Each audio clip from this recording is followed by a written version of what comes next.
Mainit ang panahon. Germany po yan. Munich.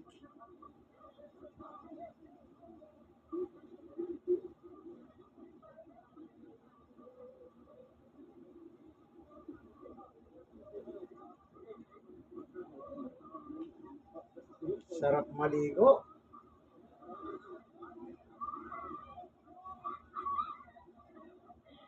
Sa sobrang init ng panahon po.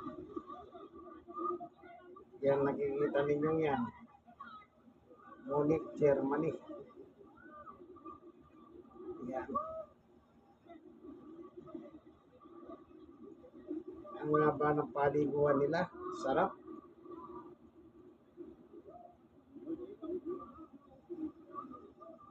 Magpapresko.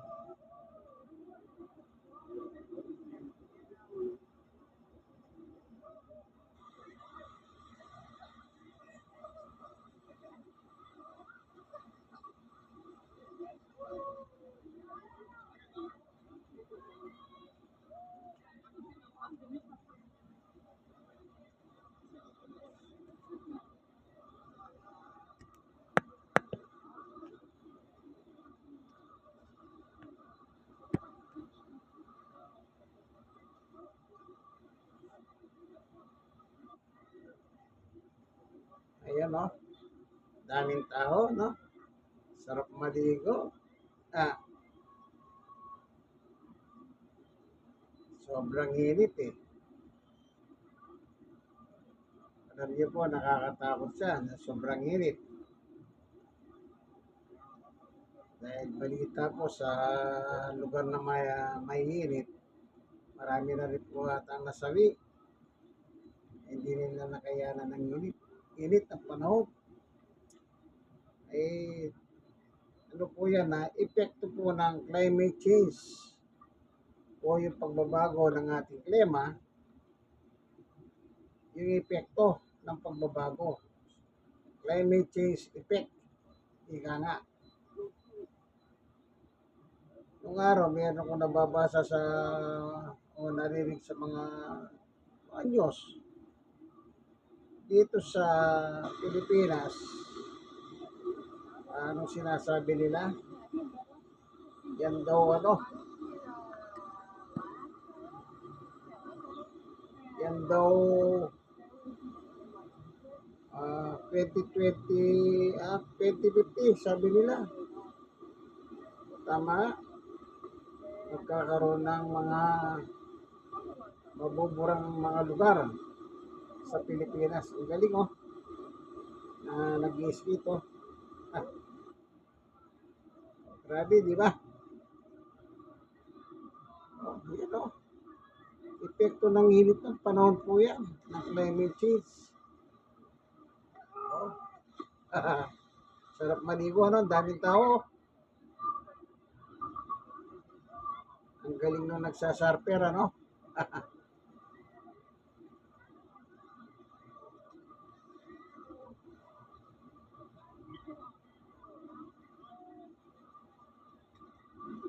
Sarap maligo. Dahil sa sobrang init po, kaibigan. Sa atin kaya, pagka dumating sa kaya maliligo ang mga Pilipino, siyempre, yung mga dagat natin, yung iba, yung mga polluted na.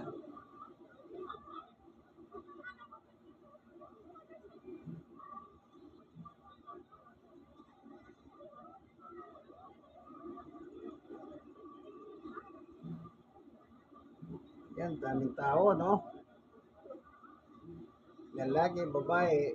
Yan, makikita mo dyan na walang mali siya dyan.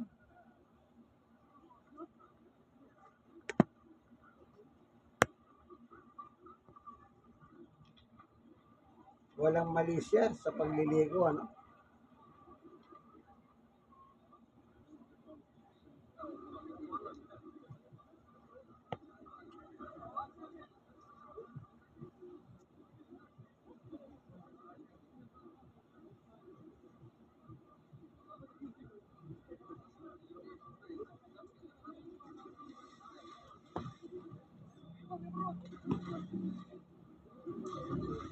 Order ka.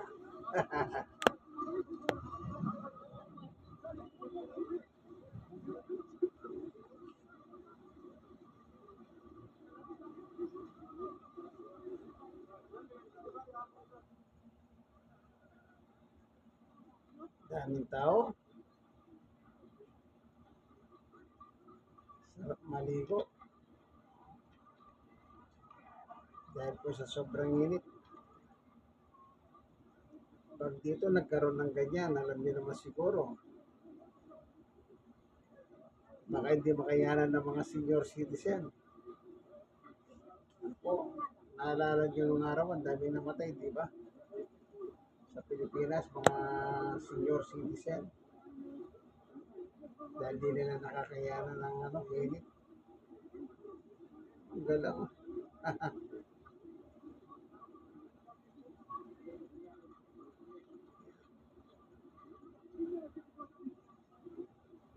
Ang daming tao yan, no?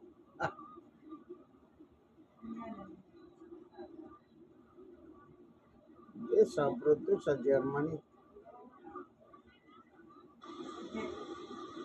Bihag talaga sila paliguan sa Munich. Ayan, gagaling na surfer, oh. Dami mga surfer, oh. Yan.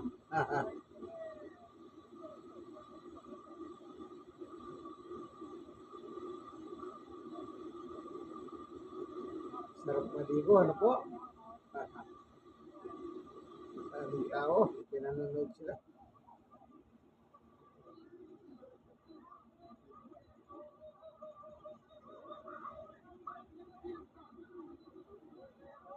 Kita nyo, umawak pa sa tulay, oh. Umawak sa tulay. Pag nauhantog ka dyan, yari ka dyan.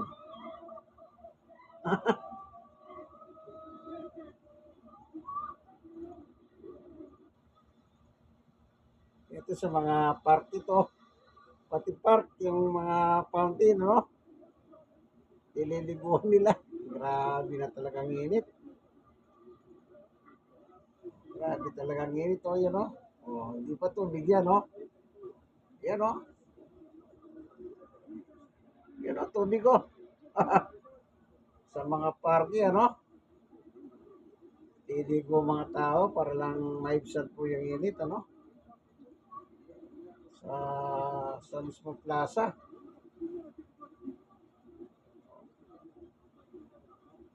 Yan, oh, yan. Nag-enjoy sila, oh. Enjoy sila, oh. Wala nagbabawal.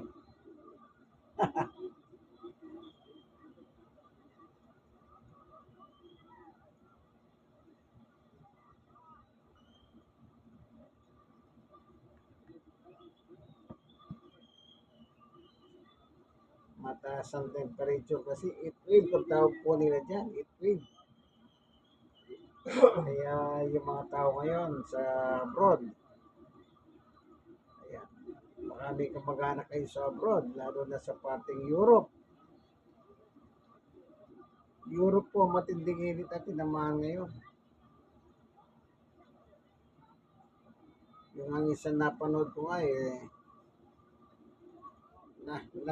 nagkakaubusan ng bentang ventilador tsaka mga aircon dahil sa sobrang init. Yung napanood ko kanina. Kita nyo, oh, yan, party yan.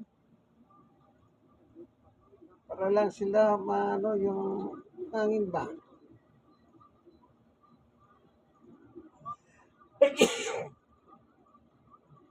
Yan, party pagkatapos ilog na. Paliguan, malinis ang ilog, oh. Malinis. Bagay, ito yung parke. Nakikita nyo, parke yan. Nandiyan sila nagbibilad. Pero sa kabila naman, pag gusto mo magsawsaw naman sa tubig, magsawsaw ka na sa tubig. Maganda. At malinis pa. Itong kanilang ilog. Parte itong ilog ito, eh. Baka may kadugtong yan, dagat. Kita niyo po, ano? Diyan, walang mali siya dyan. Kita niyo naman siguro yung mga lalaki, babae, mga especially mga kababaihan. Wala talagang ano, mali siya sa kanila. Ang importante, yung maibsan, yung init. Maibsan yung init sa kanilang panahon. Na mahirap kasi yun eh.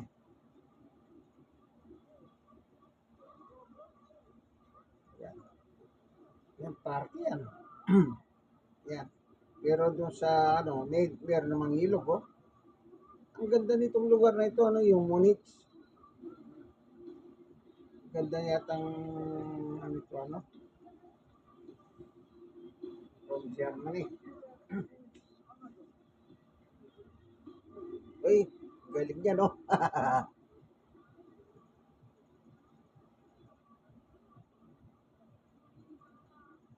Ang ganda ng lugar dito.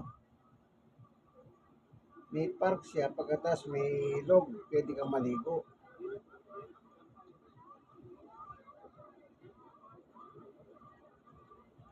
Sobrang init.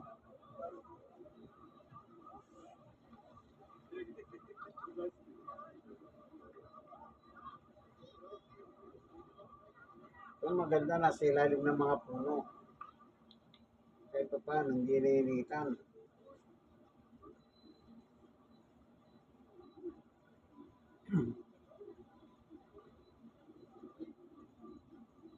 Maluwang na lugar ito. Talaga dinadayo siguro ng mga tao ito, lahat ng mga dumadayo sa mga turista, no? Parang, parang hindi, parang hindi maganda. Ano bang ibig sabihin? Hindi, hindi ka magiging sure kung hindi ka makakarating dito kung pupunta ka ng pating Germany. Makita mo itong lugar na ito. Malawak. Ma, yan, no? Yung mga surfer, ayan, hawak nila yung kanilang mga ano, ano, maganda, no?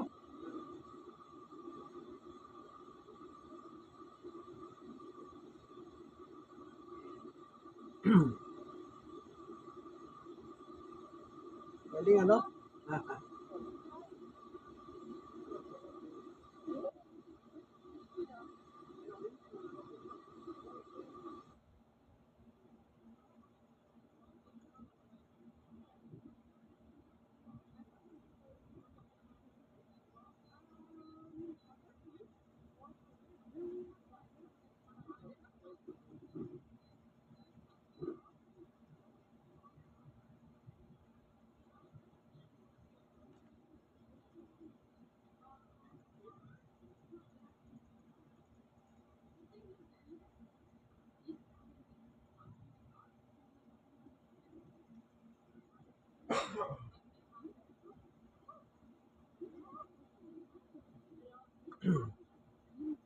Binibidyo lang po natin ito, no?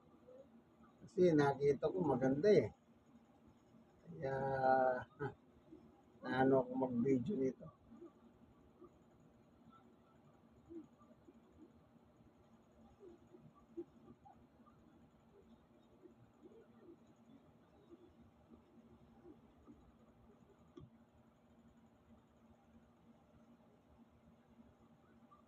Ganda ng lugar nila, no po?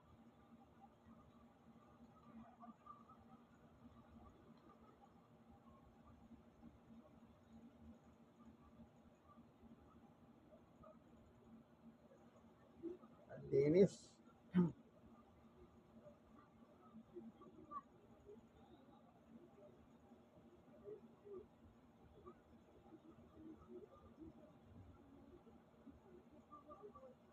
Walang naliligo dito yan, no?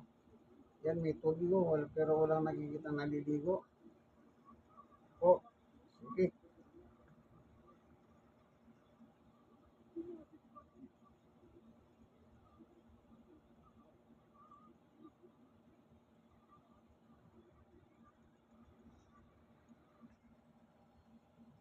Yan, yan naman pong binibidyo natin ngayon. Umulan. New York. Grabe ano po, ang lamig siguro niya. Malamig na diyan, pagkatapos umuulan pa. Mas lalong malamig ano. Yung nauna nating binidyo sa Germany, eh, init na init ang mga tao. Dito kaya, balot-bat na siguro yung mga tao kasi malamig. New York po yan.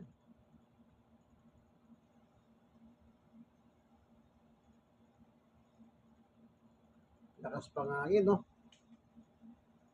Yung galaw ng mga puno, yung mga dahon nila, no? Cool na cool. Ang sarap maligo, kaibigan. Nung araw po, nung nakatira ako sa Baguio, mahilig ako maligo sa ulan eh. Sinubukan ko maligo sa Baguio, aro, hindi ko kaya. Yung rayuma ko, matake. Ito, Madison Avenue. Biglang nagrayuma ako.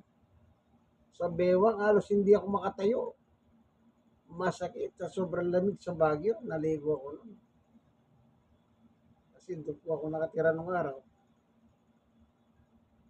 Masakit, hindi ako makatayo. Sa sobrang lamig, ganun pala. Akala ko naman, dahil sanay ako maligo sa dagat, sa dagat sa ulan. Kaya nung mula sa Baguio, sinubukan ko maligo minsan. Alam ko naman malamig eh. Kanya lang, sinubukan ko. Wala, halos hindi ako makatayo. Sa biglang sumumpong yung rayom ako sa bewang.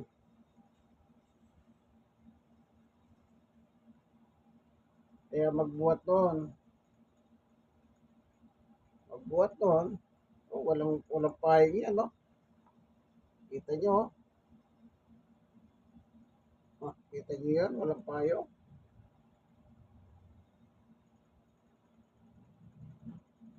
Kaya dapat lagi magdala ng payong eh. Yan o, walang payong yan o, babae na yun o.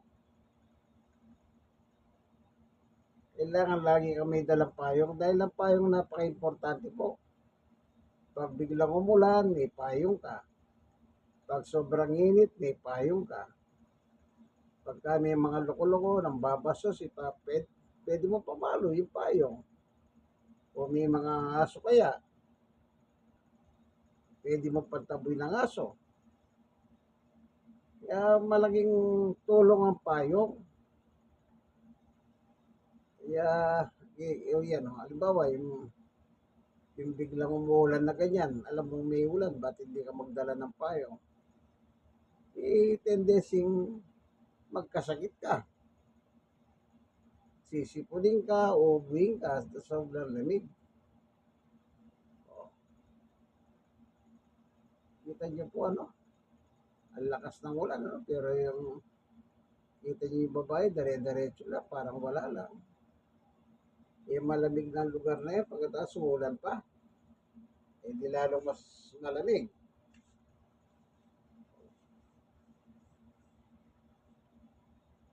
Kaya yung naranasan ko noon sa Baguio, talaga magbuhat nun, hindi na ako naligo kahit minsan. Minsan, sinubukan ko lang yung paligo sa Baguio.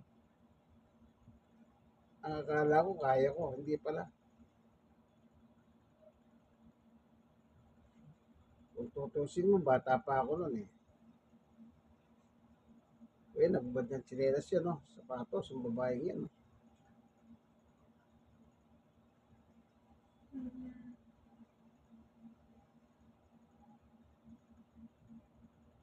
Hindi ko pala talaga kaya.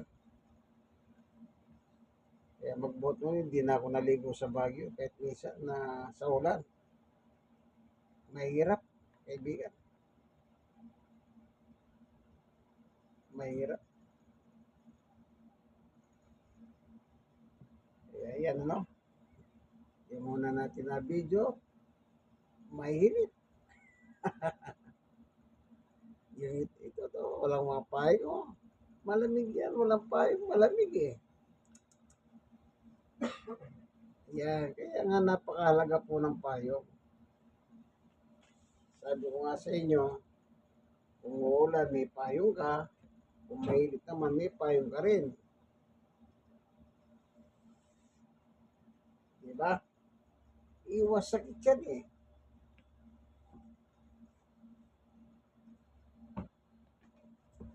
Iwas sakit. Kita niyo yan, mga walang payong, hindi makalabas sa mall. Mahirap ang magkasakit. Pagka magdala kang payong, at least kahit pa paano, yung iba kasi ayaw nilang magdadala ng payong eh.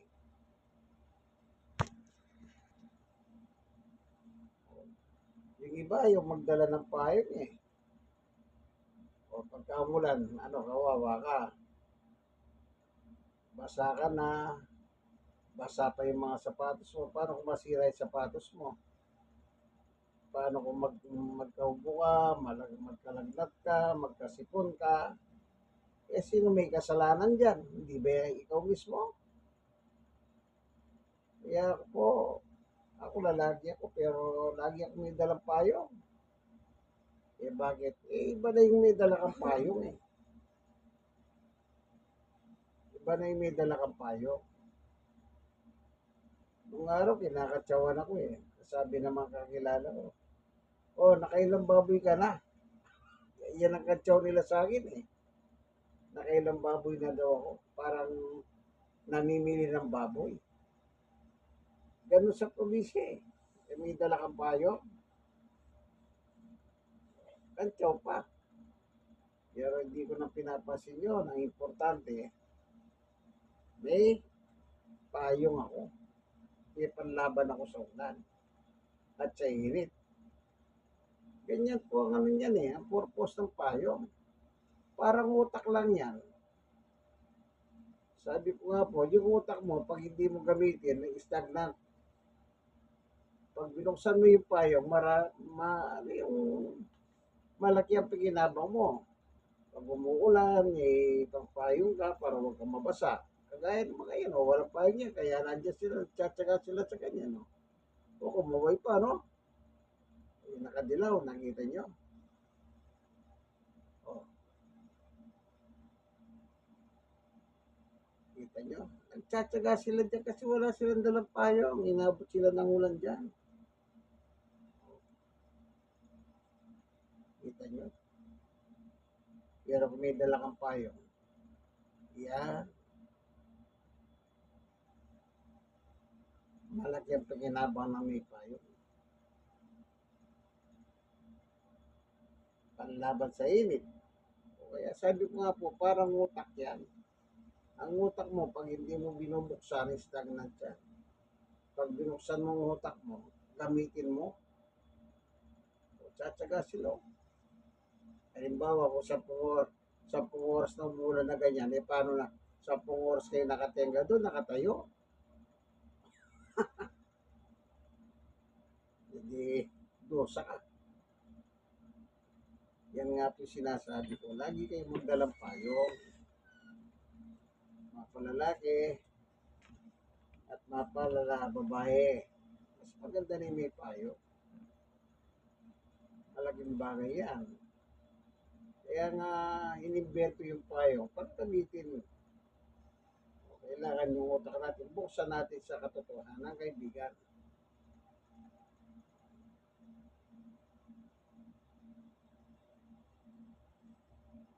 Kung may payong ka, kahit pa paano, mabasa ka man, hindi ka mabasa ng gusto kasi ka may payong ka. Kaya sana mas wala kang dalang payong, eh talagang malalamigan ka. Medyo baha na dyan, oh. Ibig sabihin, malakas. Yan, sa Bryant Park Hotel, oh. Hindi sila makano kasi wala silang payong. Dito sa parke, tingnan niyo yung sa parke, yung mga tao. Nandiyan sila sa mga malalaking payong.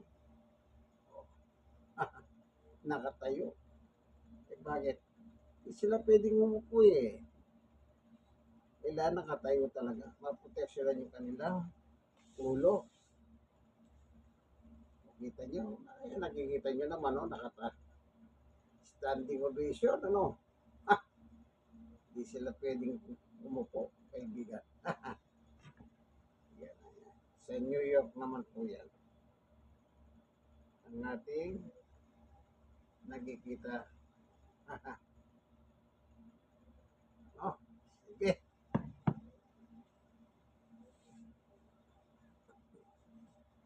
Nagbibideo lang po ako. Oh, hindi tumatakbo yung mga kabayo. Tinatamad yata. Oh, akala mo matatakpan ka naman doon. Dalawang kamay. Yung isa tumatakbo, babae. Ang mahirap dyan, baka bigla kang madulas, kaibigan. Yan ang mahirap. Kasi wala kang payong, mahirap.